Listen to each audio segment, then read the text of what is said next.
কিছু কিছু বাচ্চার ক্ষেত্রে আমাদের অপারেশনে যেতেই হয়। হ্যাঁ, আমরা যতদূর না সম্ভব হয় আমরা অপারেশন করি না, কিন্তু কিছু কিছু ক্ষেত্রে আমার যত দ্রুত অপারেশন করা সম্ভব তত বেশি তার দৃষ্টিটা দ্রুত চলে আসে।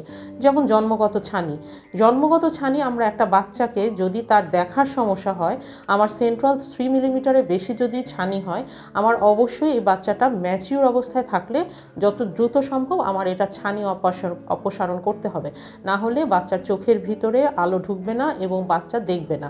এটা আমরা বাচ্চা বড় হওয়া পর্যন্ত যদি অপেক্ষা করি তাহলে দেখা যাবে যে পরে আমরা অপারেশন করলেও বাচ্চা আর চোখে দেখবে না। আরেকটা জিনিস আছে যেমন টেরা চোখ। কিছু কিছু টেরা চোখ এমন আছে যে আমার এটা 1 বছরের মধ্যেই অপারেশন করতে হবে, মানে এটা আমার যত দ্রুত অপারেশন করা যাবে তত বেশি বাচ্চার জন্য ভালো হবে। এরকম কিছু কিছু রোগ আছে যে আমাদের দ্রুতই করতে হবে, এবং চোখের ক্যান্সার জাতীয় যে রোগগুলো আছে এগুলো আমার দ্রুত ডায়াগনোসিসের সাথে সাথে আমার অপারেশনে যেতে হবে। যদিও বাচ্চাদের অপারেশনে আমার কিছু ঝুঁকি রয়েছে, যেমন আমার জেনারেল অ্যানাস্থেশিয়ার ব্যাপারটা আছে। আমাদের জেনারেল অ্যানাস্থেশিয়ার একজন রোগী ফিট হলেই তারপরে আমরা অপারেশনে যাই।